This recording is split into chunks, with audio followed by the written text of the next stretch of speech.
Okay, I want to go over the Rosback controls here real quick. This Rosback has a variable frequency drive on it. I have the wiring diagram that I probably have sent you via email. It's a PDF, it's on the other side. It's nothing that really you can probably mess with, but not hard to replace. An electrician could easily replace it as long as they follow my electrical diagram. Potentially somebody in your shop that is fairly mechanical or electrically inclined could probably put one in as well.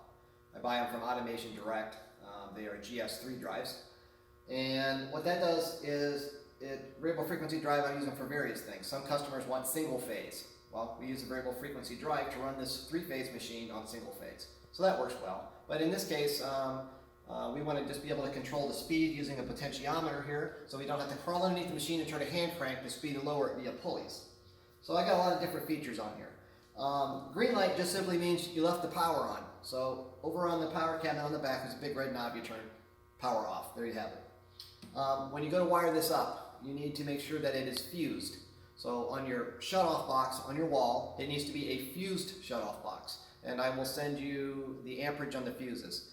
At the moment, I think it takes 20 amp fuses, but I will double check that. It could be 30, but I think it's 20. So this tells you the light's on, so go over there and turn the machine off for the night, okay? There's no reason to leave your variable frequency drive on all night. This ain't too hard to figure out. That's your stop button. It's red. Stop button here, and we've added a stop button up here. That way when you're monkeying with the feeder, you can stop the Rosback without running back down here to stop the Rosback. One important note, these are not latching lock buttons. It means when you push them down, they come back up. They don't latch. Now there's not a safety concern, except you shouldn't be working on the machine unless the power is off and unplugged, both. Should be working on the machine. And you should be using lockout tagout, meaning if the machine is unplugged, then you should lock out the plug or lock out the box with a padlock. So some machines have a latching lock button. Sometimes I use them, sometimes I don't. In this case, I did not use a latching lock button because you'll want to use these on a regular basis to stop this. And in my opinion, when I'm operating a machine and I'm using a stop button as such, it's an emergency stop because it's easy to hit with your palm versus this down here, you can't really hit it with your palm. You got to push the button. But when I'm running the machine, I don't have to keep unlatching it every time, That's inconvenient. This is an emergency button, and it is not and a stop button. It's both. It's emergency and just plain stop, but it does not latch. It does utilize a normally closed electrical wiring, so that if the buttons go bad or there's a short in the machine, it won't run. So it is wired to modern day standards. Except I'm not using a latching lock button because it's not necessarily an emergency one. It's both emergency and stop. Okay, let me explain your inching here. This is the speed of your machine. I'm going to go ahead and turn it on. Speed it up.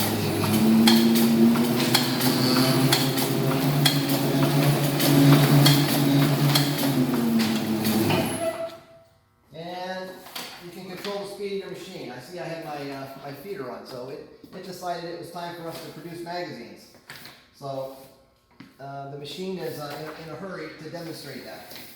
Let me pull those out here because I wasn't ready for that. I'm going to go over the buttons here on the feeder here in just a moment. So that's your speed, okay? Now, I've trimmed the speed. That is as slow as this machine will go. If you want it to run slower, we'll have to reprogram the variable frequency drive a little bit. It's not a big deal. It's probably something I am walking through. That's pretty slow. I wouldn't advise you run this.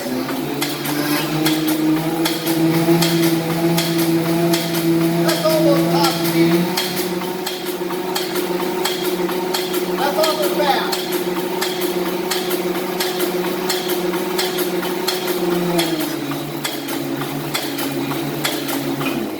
So more than likely, you're not going to be running full speed, but you've got pretty good speed range. And if you go all the way, it runs right along at just about Rosback's recommended top speed.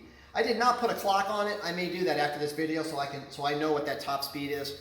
I did these calculations earlier when I designed the machine. Okay, now let's talk about inch. Rosbacks don't have an inch button. They have a big crank, and you will get a crank with the machine, okay? That's if you want to turn the machine over by hand. Spring loaded, so you got to push in on it to get the catch. And if you let go of it, it pops out, okay? This is my mechanic's handle, so it does not pop back out because it's too difficult to work on Rosbacks all day long with that big huge spring in there. But for your safety, your handle has a spring in it so that when you forget to take the handle out and the machine starts up, if this is in there, it'll come right back around and snap your leg off. I mean, it literally will break clear through your leg. So mine's not spring loaded, so when I push it in, it stays in. Very dangerous, very dangerous. And I've left it in many times, and so far I've never been near it, thank God. So in your machine, you shouldn't have to hand crank it almost never because of what the system I designed, but I'm going to show you something. If you want to hand crank it, you put the crank in. You can't move the machine, it's locked. Because this machine has a cycling brake on it and an inching brake. It stops it. You got to turn the brake off. Brake release. Brake off. Now you can turn it by hand. Okay? And whenever you get it in any position you want, turn the brake. You're turning the brake release off, now it'll stay there. If it's not off, the machine coasts down on its own. Rosbacks are made that way. When they're running, if they're in the top stroke, they always will glide down. So after you hit the stop button, it's possible you could put your fingers in under the blades. As far as I know, it's never happened in the last 40 years, but I wouldn't want to be the first one to find out.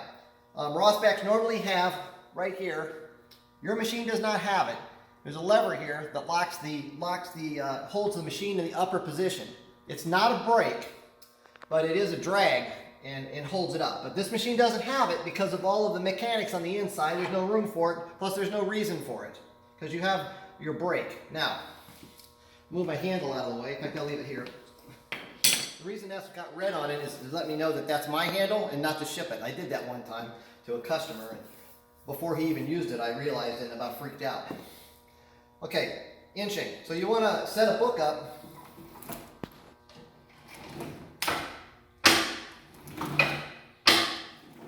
Whenever you let go of the inch button, it stops the machine right precisely where you want it stopped. That way you can do all of the regular standard Rosback setups without having to use a hand crank. Now, if you want to reverse it, you turn this right here. It says control off and on. It's just because I had that nameplate. Okay, off is how you want to run the machine normally, but when you turn it on, I wrote in marker up here reverse. Now you're inching reversed. We're going to go backwards. So we're going. You can see it more over here, Gordon. Come over here. Shoot. You can see the feet right there. See, they're going the wrong direction. We're going backwards, okay? Now I'm going to flip the switch over here. Off. We're going to inch it. Now we're coming forward. All right? And you can do this without ever touching a hand crank. I love it. Okay. There's going to be my own manual coming. All of the setup is the same as the standard Rosback manual. All right? This handle here, you use it to adjust the head and foot trim of your book. And also, this comes up here so that you can adjust the timing of your feet. This is a variable slip clutch, so if anything jams up, the clutch slips. And you just unjam it, and then you got to put this machine and put it on its timing marks, which there's right here. Gordon will show you his timing marks right here. And let's put it on the timing mark. So we're past it right now. So I'm going to reverse the machine. I'm lining up that red dot and that red dot. Timing mark. Down here. Timing mark. You got a red dot on the frame. You got a red dot on this right here. Lined up. These cannot get unaligned while you're running this machine. It's impossible. If you take the chains off the machine, it can be unaligned. And it has to be, when you put the chains back on, it's got to be in perfect time. Now, when those both are in time, you are in the lowest position. The Rosback is all the way down, all the blades are down. Now you go up here to this timing mark, and you got to make sure that these here are in line right here. If not, you just turn this crank. Here it's snapping. It's got different positions. you may find out when the marks are lined up that your feet are all the way back there because of the jam up. Just turn the crank until those are lined up. Now, those are in time, and those are the 3 things that need to be in time. Okay, now, I want to explain one more thing. I'll leave my handle, I'm going to move my handle up here. When you have a book crash up,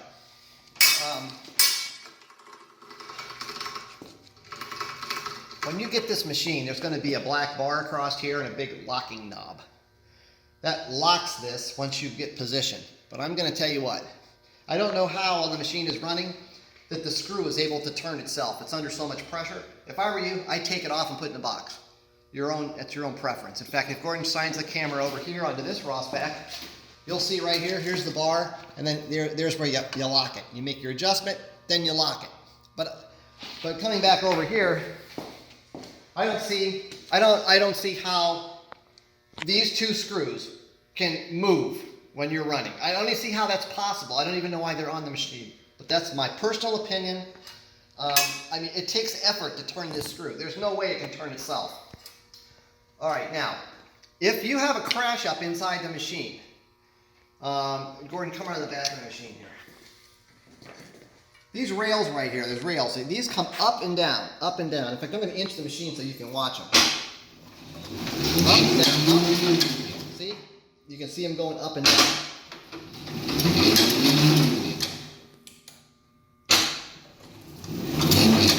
Okay, now what happens if you get a bunch of crash in here, there's a slip differential up here and it slips. And now those rails no longer go up and down. You have to adjust them.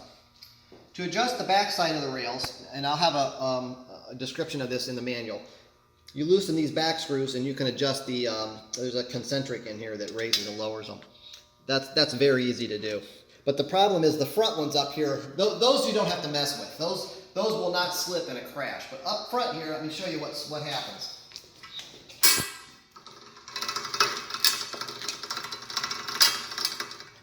Right in here, this arm right here is made to slip. The original Rosbacks were permanently pinned, and the pins would get worn out, things would get bent, you gotta call in service. Now, if you have a crash, they just slip, but you gotta put them back in.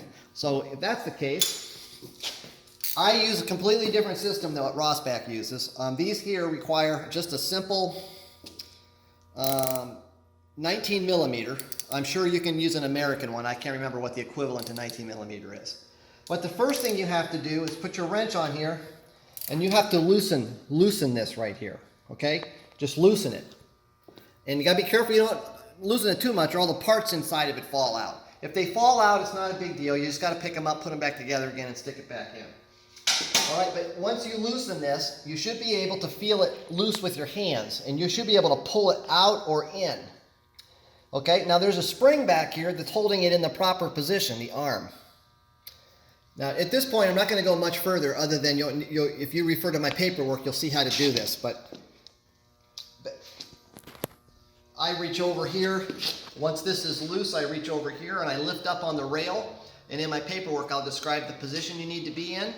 And then you want to make sure inside here that all the parts aren't pushed in tight. You want them to have a little bit of looseness in them, and then you just simply tighten it up with your wrench and you're ready to go. It's really a fast system. Rosback has a similar system that uses a different type of slip clutch, and it requires Allen screws, and you got to take out these 2 little Allen screws and you got to put them back in, and you got to use jack bolts to jack it out. Then you got to take the Allen screws back out, and you got to put them back in the other position. It's hard to get in. They're little tiny things. I hate them. This here is simple, just one big, and you can do it. So the paperwork describes it better than my verbal description here. I'm not going to make a video on adjusting it. I may do it someday, but it's not that hard to do. All right, so I'm going to tell you how the feeder works now.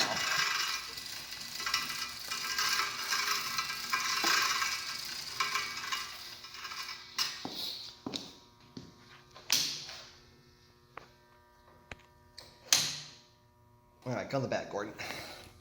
Controls on the feeder. Okay, here's your on and off button. On this particular machine, I did not put a light, but if you come around to the front here, you can see that this eye right here is on. Okay, power's on. Okay, so that'll tell you that it's on. Come back around here, Gordon. The proper position for the feeder, you'll see right here I got these little stops down here. You just push it forward until those hit, and over here you push the feeder until it hits the stop button. That's your proper positioning for forward and backwards. That's where you want this feeder to sit, okay? Over here, the feeder is triggered by this Rosback switch down here. When the cam's coming around, there's a little finger up here on the cam switch. Right here. And that comes around and hits this electrical switch. Feed, feed, feed, feed, okay? And that's up here tells this what to feed. You can adjust that switch down there with Allen screws. There's 2 Allen screws that come in from the front, okay? You shouldn't have to, but if you have to, you can do that. And then of course if you want to move the feeder, this plug simply unplugs. And you can move the feeder, you can tie this up, whatever. So it's a nice little easy mount system. And I want to also mention that you can put this feeder on any other piece of equipment, use the same cable, and you can use a photoelectric eye that tells it when to feed. So it's not stuck to the Rosback. You can use it other places. So this here is a mechanical switch that tells it to feed, and it can be replaced with a photo eye. This cable here is all wired up so that you can use a 24-volt photoelectric eye. So you don't have to change any wiring in the machine if you wanted to use a photoelectric eye, but you need to use a NPN eye. Check the electric, I'm pretty sure I'm right. You need to send an eye that sends a 0-volt signal, not a 24-volt signal. Okay, coming up to the front here. This here is a photo eye right here in the front. This eye here tells it to stop. So the switch on the Rosback, it tells it to feed. This eye tells it to stop. Feed, stop, feed, stop. So what happens is it feeds one onto the belt at the right time, but when the next one comes, it comes up to this eye, and as soon as the eye sees it, it stops it. And it waits for the right timing. So it's a process of feeding at the right time and making sure one magazine is waiting to be fed. So there's always one out of the hopper sitting in the front here. When you go to set your feeder up, you can use this as a continuous feeder on a mail machine if you want to. You just flip this down to continuous and it just starts streaming them out, blah, blah, blah, blah, blah, which I'm not going to do because I'll have them all over the place. So in the center position, it's stop. So your up position is cycle, like you want for the Rosback, feed, stop, feed, stop. Middle position is stop, doesn't do anything. Down position is continuous run. So when you flip it down and you turn the power on, the machine is going to be running. This is your speed. This is how fast your belts are turning. Of course, this is going to affect the timing of when the sheet lands on the Rosback. So I have it set right now on 3. If you're going to run it continuously on a mail table, I don't know, you might be all the way up around 7 or 8. I have dialed these in, the low end and the high end, so you don't have it extremely fast or extremely slow. So it's a kind of a comfortable speed. Now, put on cycle. I'm going to explain how stop works. When you hit stop, okay, it stops the machine. The machine will not do anything else, nothing else. It will not work again until you hit start, run, okay? So stop, it stops the computer. And it tells the computer, once I hit stop, don't do anything else until some operator tells it to hit start. That means that when the Rosback is still running, right, the Rosback's running, this is on, it's on cycle, but it's not feeding anything. That's because I hit stop.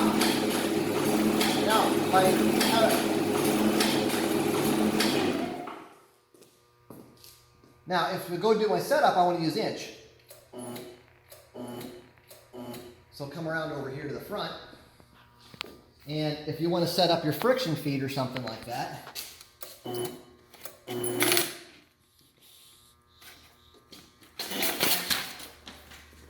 the proper way to set this up is you put one magazine in like this, then you hit your inch button.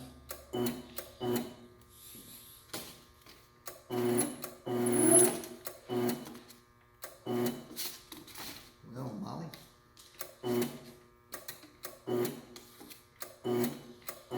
You want to get one underneath there, then you want to feed the next one in by hand.